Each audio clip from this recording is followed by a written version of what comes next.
Cheers. Yeah, good evening everyone. My name's Leo and I'm an addict. Tony, Michelle, thank you very much. Oh, she's not there, she's at the back. Thank you for asking me to share tonight. It's good to be here and it's good to be clean and sober, you know. My life before was just hell, absolute hell. And if someone would have told me when I first came in what my life would look like a couple of years down the line through following this program, I wouldn't have believed a word you said, you know, because what my using was like, I'll sort of go back, I'll start with that, you know. It was hell, absolute hell on earth, day after day after day, just pain. That was my life. And I was speaking to someone about it last night, and that's all I knew. Like, I was going for the book with someone, and it was like, that pain was sort of it wasn't a comfort zone, but I was like, that's all I knew. Do you know what I mean? And it was like, the using was just out of hand. You know, they talk about that imaginary line that we cross. I crossed that very quickly, you know. From a young age, I grew up in a dysfunctional household, alcoholic mother, drug addict father, and my thinking was wayward from the get-go. I thought things that weren't normal were normal, you know. So I always went down the wrong path. Well, I don't even know why I'm doing that. It was the wrong path. I wouldn't be sat here today if it was the right path. Do you know what I mean? You know, and that was my life. Always took the easy route on everything. I heard someone else share it before, like when they, you know, before the using, there wasn't consequences, there was missed opportunities, and that was my life. When I look back at my life, from a young child to an adolescent to an adult, it was just missed opportunity after missed opportunity after missed opportunity, because I always just wanted to take the easy route out. I didn't want to work for anything. I just wanted to do the easy option, whether that was crime, whether that was whatever it was. I would always choose the easy option rather than working hard for something. And that continued into my adolescence years. Usual stuff, started smoking weed and this, that and the other.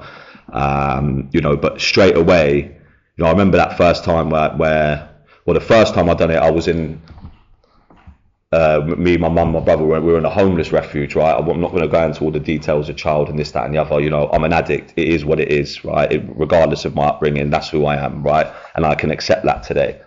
But first time using, I remember I was in this homeless hostel in Weymouth, funnily enough. We moved down from London, and I used to creep downstairs, like when all the women had gone to sleep. Like, they all used to be down there drinking and smoking and this, that and the other. And I remember as a child, 11, 12-year-old child, I used to watch them drinking.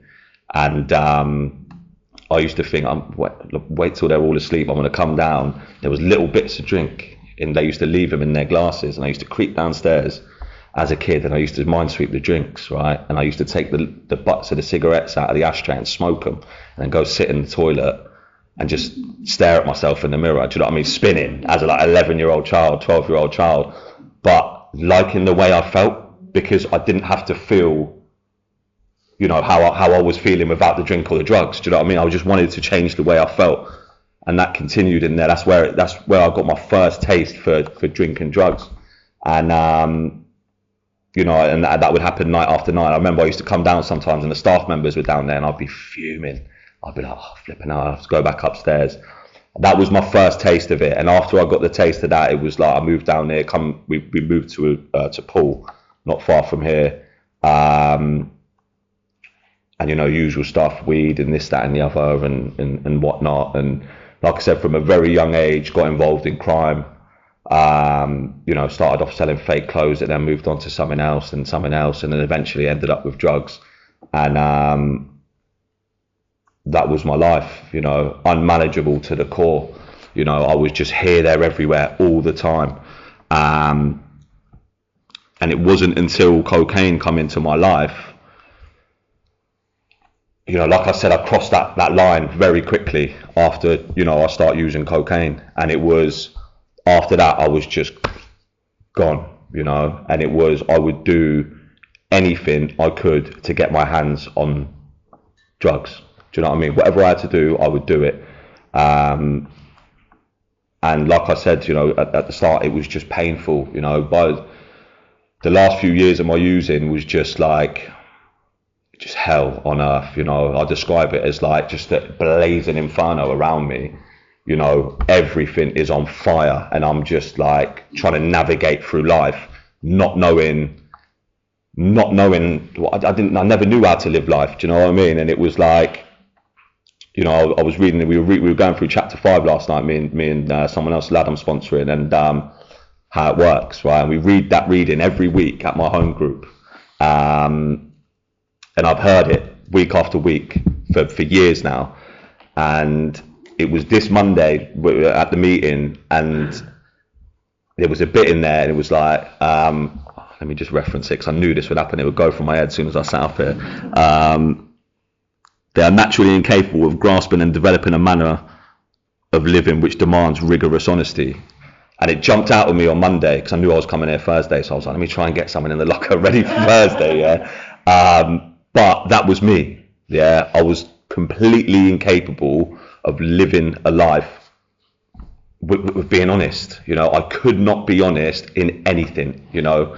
And that was where my using took me. Dishonesty, stealing, robbing, do you know what I mean? It was hell. And my lies were so bad, like, you know, and I've shared it so many times, but it's like I would lie so much that I would believe the lie. Do you know what I mean? Like, I would believe the lie, and I would tell so many that, and then I'd get caught out, and I'd be like, but I'm still trying to lie to their face. Do you know what I mean? And like trying to justify I'm using. And this went on for years and years and years, and the consequences got worse and worse and worse. But still, during this time, I believed the lie. I continued to believe the lie that if I just stop using, that my life will be all right. Like, all I need to do is just put the drugs down and I'll be fine. It was not as simple as that. Do you know what I mean? If it was as simple as that, like I said, I wouldn't be sat here today.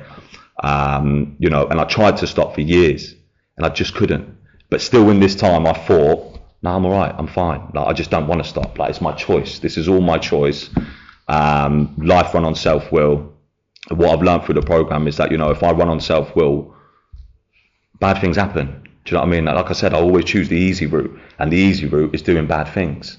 You know, and by the end of my using, you know, it was painful. It was completely using against my own will. Like, I remember, like, I used to like be crying and like begging God, like, please, I don't want to do this anymore. I don't want to live like this anymore, as I'm still using. Do you know what I mean? Like, just unable to stop, dishonest, like, in every aspect possible. And that was just rinse and repeat. And that was my life, you know, Groundhog Day after Groundhog Day after Groundhog Day, you know, knocked every drug dealer in and around the area. So by the time the end of my using came, I tried to go on the straight and narrow. And I was speaking to my other half about this the other day, actually, because just to rewind a little bit, my other half, me and her, we've been together, I lose count now, 16 or 17 years, something like that. So we've been together since we was kids. And she'd watched me, you know, throughout all my using, you know, put her through hell, like absolute hell. Like, I'm just going to the shop, disappear for 2 days, turn the phone off, you know, and just so much harms that I caused her and so many people around me, my family, my friends, anyone I'd come in contact with, I'd cause them harm, because it was always a transaction. What can I get out of you for me to go and use my drugs? Do you know what I mean? That's what it was always like. And that time where I then tried to go on the straight and narrow, it was because I found out, I found out I was having a little one. And this was now, I was like, I can't live like this anymore. Like, I'm not having a little one to then live the life, put her through the life that I've lived. Do you know what I mean? Like, I'm not doing that. So I thought, right, I'm going to try and go straight and narrow. And I got a job. And this was, I didn't realize it at the time, but it was the most painful part of the using, because I was like, I come into recovery, come in before I found out I was having a little one, like a year before. And the way I came in, it was through my mum, actually, and she won't mind me sharing it. She's in a different fellowship now, so she's 5 or 6 years clean. And that's it there. That's it again. I believe the lie. The solution's right there in front of my face, and I still couldn't see it. She took me down to drug and alcohol services. I reached out on the helpline, and they said, come down to a meeting. Went down to my first meeting, which is now my home group. It's been my home group since I come in. And at that point, I come in, didn't listen to anything. You know, they say listen to the similarities, not the differences. I just listened to all the differences. Came into my first meeting using, sat at the back, was last one in, first one out, and I disappeared for a year. And that's when I then found out I was having a little one, got a job, went on the straight and narrow. And I remember going back into the meeting and being like, I'm having a little one. This was right at the start of the pregnancy. I'm having a little one. This is it. I'm going to do it. I'm going to do it. Like, still, I didn't know what I suffered with, right? Still at this point, I did not know what I suffered with. And like I said, I thought if I just stop using drugs, I'll be all right. So that's why I came in. I just came in to stop using drugs. That was it. But what I've got is so much more, you know, and I'll go into that in a minute. But, you know, came in, and these times through my using and where I'd then gone on the straight and narrow and left all that, I had nothing. I was soulless, penniless, you know, I had nothing. Only somehow my other stuck by me, you know, and these times I was coming to meetings, but I wasn't doing anything. Do you know what I mean? So I was still using, and it was painful because these times I've got no money. I've burnt every bridge that I could burn, so I can't get money. I'm trying to do anything I can to try and drum up some money to get some gear, and it was just painful. You know, it was so painful. And you know, came back in again, and finally got myself a sponsor. Well, I say finally, even then I got myself a sponsor, but still, again, I was running on self-will. I thought I could run the show, got a sponsor, didn't want to be sponsored, you know, didn't want to be told what to do. You know, no one can tell me what to do. That's how I ran my whole life, you know, and it didn't hold me in very good stead, clearly. You know, and being dishonest, saying I was doing things when I wasn't doing them, and I went out and used. And I remember my daughter was born, and I always share this because it just describes the powerlessness so well. And it was when I realised, like, I can't stop without this. Do you know what I mean? And it was like, my daughter was born, I was 30 or 60 days clean, and I remember my sponsor saying to me, just stay on your stuff, yeah? Like, just stay on your stuff. Like, your daughter isn't going to save you. But I was like, yeah, whatever. Like, I'm cured now. Like, she was born, I'm cured. I'm going to give this little girl the best life ever. And in my head, I'd already made up my mind. I'm not going back to CA. I'm cool now. And like, she was born at quarter to 8 in the morning, and I promised that I was never ever going to use again. And I believed it. Yeah, I believed it. And I was telling the truth, right? But I didn't, like I said, I didn't know what I suffered with. I was powerless, right? What happens? I dropped this stuff out. I went and used. Yeah. I had no choice in the matter. I was going out of the door anyway. You know, I just didn't know it at the time. You know, so after that, I was just like, that was my final. I thought before was my final break, all that pain and that, but it wasn't. That was my final break. That was my surrender. You know, that gift of desperation, surrender. You know, whatever you want to call it. You know, that was it. And I was like, I need to do this. You know, I need to do this. Not for her, not for the missus, not for the job. I need to do it for myself. Do you know what I mean? And I got stuck into the program, you know, and start putting action in for the first time in my life. Like I said, I always took the easy route. You know, this program, and you don't complete this program, I don't think, right? You know, you continue to work this program every day. And this program is a way of life for me today. And it's like, the steps and going through it is the first thing that I've said I was going to do, and I've done it. Do you know what I mean? I've never been able to step up to the plate in my life for anything, you know, and got stuck in, went through the work, and my life transformed. You know, my life transformed. And like I said, there's obviously bits and bobs I'm missing out. It's hard to get it all in 20 minutes. Like, I'm already 15 minutes in. Like, it feels like 2 minutes. You know, like I said, my life transformed, you know, in ways I couldn't even imagine. Like I said, when I came in originally, all I wanted to do was stop using drugs. That was it. That was my sole purpose. I just don't want to use drugs anymore. But what I have been given is so much more. You know, through this program, I've learned what I suffered with. You know, I've learned that I'm an addict. And do you know what? Today I'm all right with that. Like, that's all right.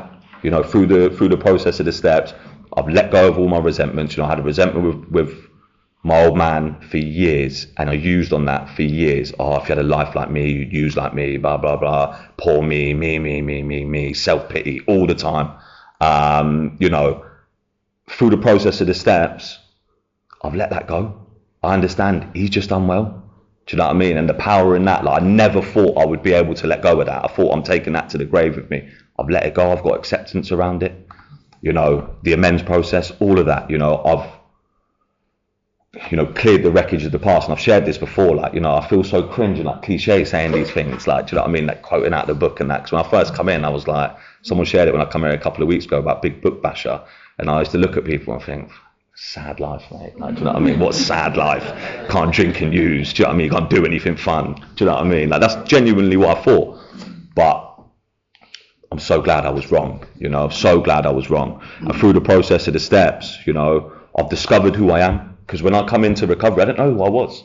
You know, I tried to get clean. I didn't know what I liked, what I didn't like, what food I liked. Do you know what I mean? Like, all I knew was drugs. Do you know what I mean? So, you know, it was a process where, yeah, I got clean and sober, but I worked on myself. Do you know what I mean? Through the steps, through God. Do you know what I mean? God is the pillar of my recovery, and it's like, I don't want to like scare anyone with the word God. It can be higher power or whatever, but for me, God is the pillar of my recovery. He does for me what I can't do for myself. You know, I just move myself out of the way and just let him do the work. You know, and don't get me wrong, sometimes it can be tough. You know, we have bad days. I come here a few weeks ago, I was in and amongst it that week. You know, mentally, there was nothing going on, like I shared.